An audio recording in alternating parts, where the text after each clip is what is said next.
learners. My name is Shruti Vosley. I'm qualified assistant professor. I'm teaching in this field last 3 years. Welcome to my YouTube channel Exceptional Academy. तो देखो, बहुत problem चल रहा है India में. Corona cases rise हो रहे हैं, कॉलेज स्टार्ट नहीं हुए, क्लासेस बंद है, तो सोचा आपके लिए फ्री कोचिंग किया जाए. इसीलिए एक्सेप्शनल एकेडमी कॉमर्स के कोर्सेज लेके आ रहा है. हम 12th से स्टार्ट करने वाले हैं. महाराष्ट्र का पोर्शन चेंज हुआ है, तो बहुत सारा कंफ्यूजन है स्टूडेंट्स के मन में कि क्या करना है, कैसे करना है. ऊपर से कॉलेज बंद है, तो डोंट वरी, अब सही जगह पे आए हो. हमारा चैनल सब्सक्राइब करो. यहाँ पे आपको वीडियोस मिलेंगे, वीडियोस के साथ हम नोट्स प्रोवाइड करेंगे. हाँ, वो नोट्स के लिए आपको टेलीग्राम चैनल ज्वाइन करना पड़ेगा. लिंक मैं डिस्क्रिप्शन बॉक्स में दे रही हूँ. अगर आपको ये वीडियो पसंद आए तो प्लीज लाइक कर देना. तो चलो आज का टॉपिक स्टार्ट करते हैं. Organisation of commerce and management का फर्स्ट चैप्टर है प्रिंसिपल्स ऑफ मैनेजमेंट. यस, ये चैप्टर लास्ट ईयर भी था आपके बुक. तो चलो, principles of management. What is mean by principle? Principle मतलब टेक्निक्स जो यूनिवर्सली एप्लीकेबल होते हैं. ऐसे टेक्निक्स जो यूनिवर्सली एप्लीकेबल होते हैं उसे कहते हैं हम प्रिंसिपल्स. उसे हम लोग रूल्स भी कह सकते हैं, लॉ भी कह सकते हैं. तो principle is defined as a fundamental truth or proposition that serve as foundation for a system of belief or behavior for a chain of reasoning. Principle gives us directional result. So what is mean by directional results? तो हमें एक गोल, कोई भी organisation ले लो, बड़ा ले लो, छोटा ले लो, सब ऑर्गेनाइजेशन के कुछ ना कुछ टारगेट सेट किए रहते हैं, उनके गोल्स रहते हैं, और सब वो ऑर्गेनाइजेशन के एम्प्लॉइज सब लोग एक ही गोल अचीव करने के लिए लगे रहते हैं. तो वो गोल कैसे अचीव करना है, इसके लिए डायरेक्शन देने का काम ये प्रिंसिपल्स करते हैं. तो चलो अभी हम देखते हैं प्रिंसिपल का नेचर क्या है. Nature of principles of management. तो नेचर मतलब कैरेक्टरिस्टिक फीचर्स. यस, तो ये आपके क्वेश्चन में अगर फीचर्स पूछा गया, कैरेक्टरिस्टिक्स पूछा गया, तो भी आपको नेचर का जो आंसर है वही लिखना है. तो सबका मीनिंग सेम है. तो नेचर, फर्स्ट नेचर है यूनिवर्सल एप्लीकेशन. सी, यूनिवर्सल मतलब सभी जगह पे वो अप्लाई होते हैं. कोई भी ऑर्गेनाइजेशन ले लो, आप बड़ा ले लो, छोटा ले लो, कोई भी organisation, business, non business organisation, India है, ऑस्ट्रेलिया है, अमेरिका है, कोई भी कौन सा भी देश है, सभी जगह पे ये प्रिंसिपल एप्लीकेबल होते हैं. इसीलिए इसे कहते हैं यूनिवर्सल एप्लीकेशन. उसका नेचर क्या है? यूनिवर्सल एप्लीकेबल है वो. It is applied to all type of organization irrespective of their nature and size. छोटा बड़ा सभी ऑर्गेनाइजेशन में एप्लीकेबल होते हैं. It is applicable to all levels of management. See, what is mean by levels of management? There are 3 types of levels of management: top level, middle level, lower level. All these 3 types हमें principles applicable करने हैं. इससे smooth working हो सकती है organisation में.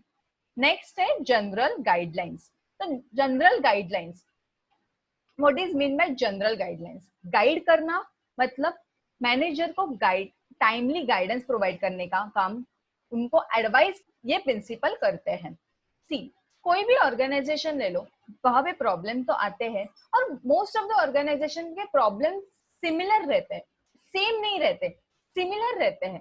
तो ये प्रिंसिपल्स वो मैनेजर्स को एडवाइस करते, गाइड करते हैं, टाइमली डायरेक्शन प्रोवाइड करते हैं कि वो सिचुएशन को कैसे टैकल किया जाए और इसको इजीली कैसे सॉल्व किया जाए. प्रॉब्लम को सॉल्व करने का हल देते, एग्जैक्ट सॉल्यूशन नहीं बनते, हाँ, बट वो हेल्प करते हैं मैनेजर्स को कि वो कैसे उसे सॉल्व करेंगे.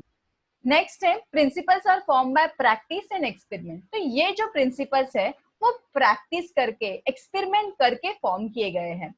हर एक ऑर्गेनाइजेशन में थोड़े बहुत चेंजेस रहते हैं, तो अकॉर्डिंग टू ऑर्गेनाइजेशन हमें वे प्रिंसिपल्स फिट करने रहते हैं. थोड़े बहुत चेंजेस करके हम लोगों को वो अप्लाई करना पड़ता है. तो ये जो प्रिंसिपल है सदियों से चले आ रहे हैं.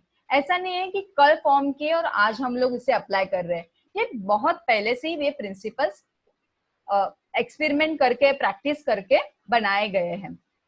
Systematic observation and experiments are conducted before developing management principles. तो ये systematic observation and experiments conduct करके ही फॉर्म किए गए हैं.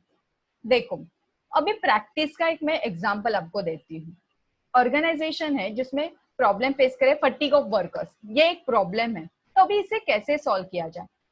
अगर हम लोग ऑर्गेनाइजेशन की फिजिकल कंडीशन, जो वर्किंग कंडीशन है, उससे इम्प्रूव करेंगे तो क्या फटीग ऑफ वर्कर्स रेड्यूस होगा, उनका स्ट्रेस, अगर ऐसा किया तो उनका स्ट्रेस कम हो रहा है, तो हम लोग वो प्रिंसिपल अप्लाई कर सकते हैं, राइट? तो ये principles are form by practice and experiments.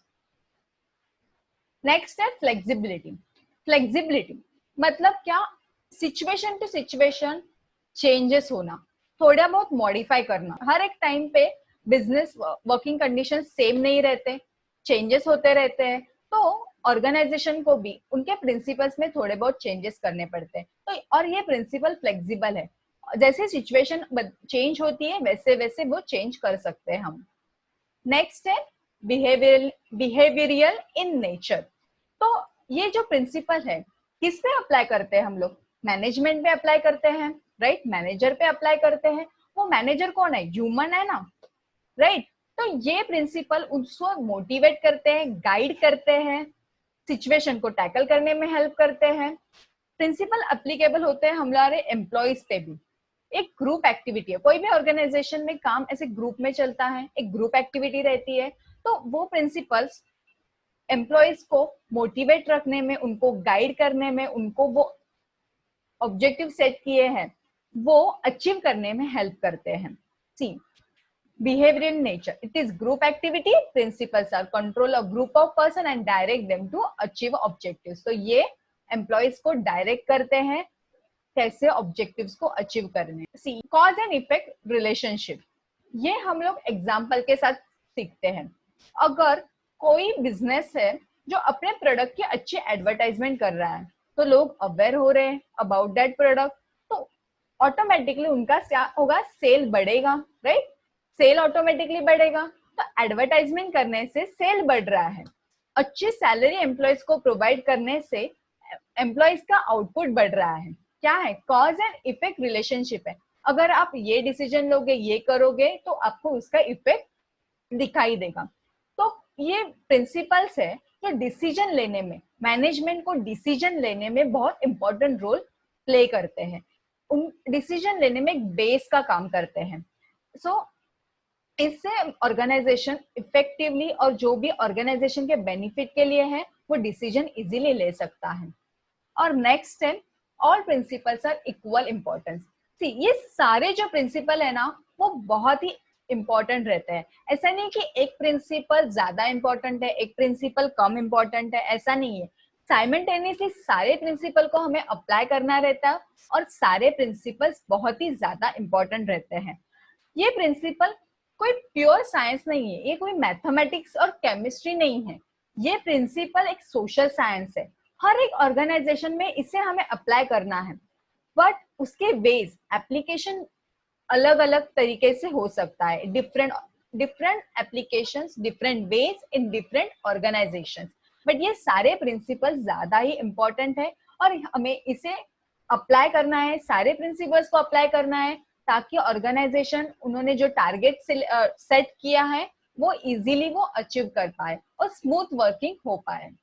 I hope आपको ये प्रिंसिपल का नेचर समझा होगा। क्विक रिवीजन ले सकते हैं हम। यूनिवर्सल एप्लीकेशन में बोला गया है सभी, कौन सा भी साइज हो, कौन सा भी नेचर का बिजनेस हो, नॉन बिजनेस ऑर्गेनाइजेशन हो, सभी जगह पे एप्लीकेबल होते हैं। जनरल गाइडलाइंस मैनेजर्स को गाइड करने का काम करता है कि कैसे सिचुएशन को टैकल करें। नेक्स्ट ना प्रैक्टिस एंड एक्सपेरिमेंट, तो प्रैक्टिस करके एक्सपेरिमेंट करके हम लोग वो प्रिंसिपल अपने ऑर्गेनाइजेशन में यूज कर सकते हैं। फ्लेक्सिबिलिटी, जैसी सिचुएशन आएगी वैसे वैसे हमें प्रिंसिपल्स को थोड़ा बहुत चेंज करना पड़ता है। बिहेवियरल नेचर उसमें था कि ये एप्लीकेबल होते हैं ह्यूमंस पे।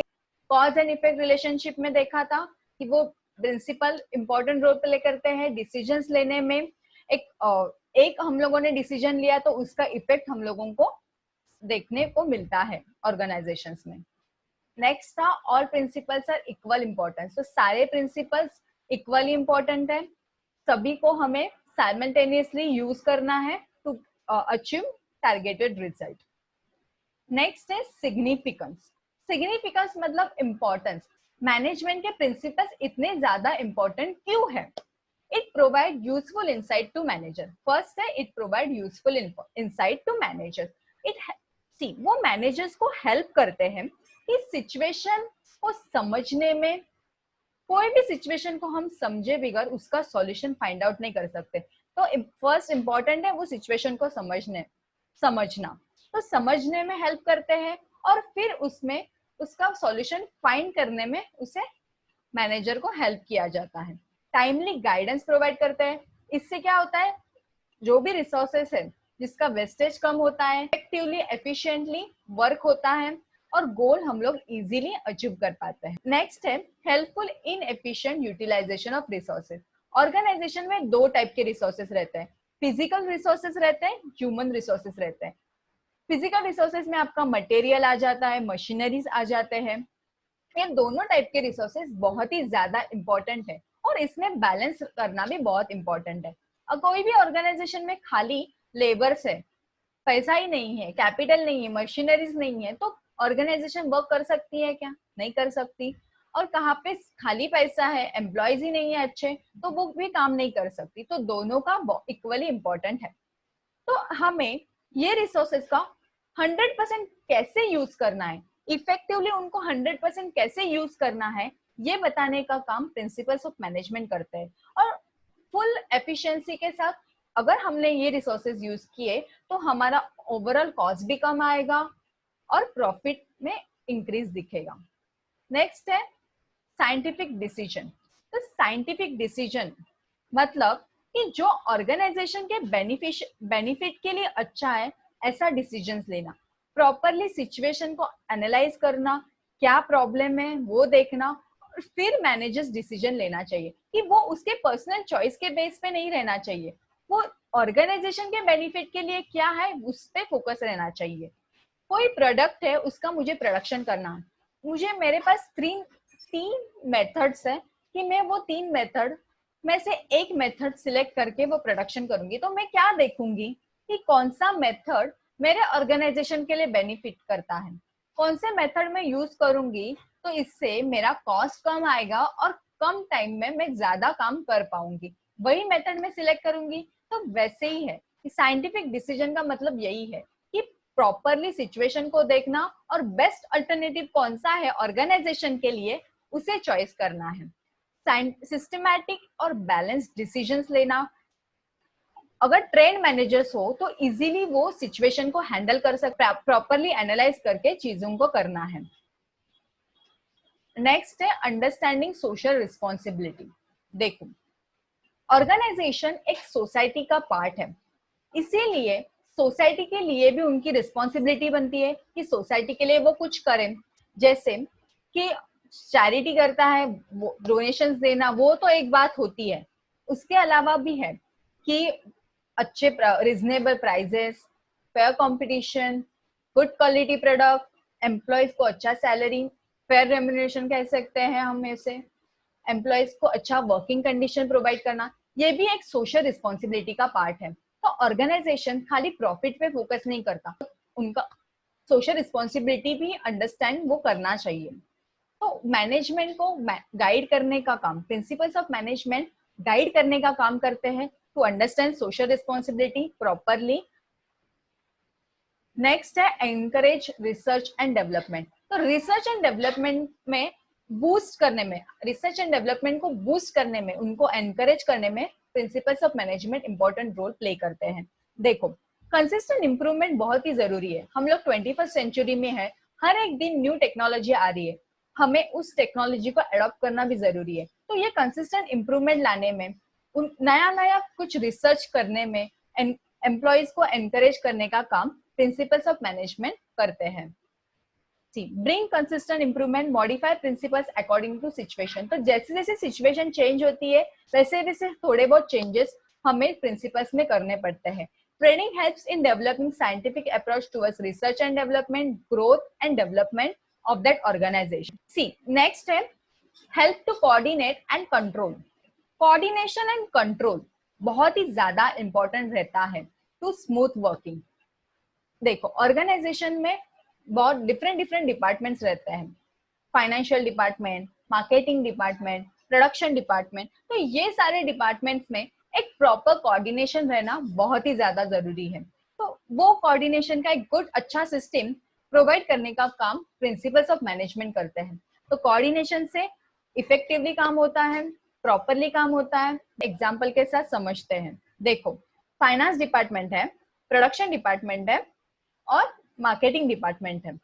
अगर और बिजनेस को कोई प्रोडक्ट सेल करना है तो उसके लिए उसको पहले वो प्रोडक्ट बनाना पड़ेगा ना, और अंदाजे कितने प्रोडक्ट हम सेल कर सकते हैं इसका आइडिया हमें प्रोडक्शन डिपार्टमेंट को देना पड़ता है, इस ताकि वो लोग उतने प्रोडक्ट प्रोड्यूस कर पाए।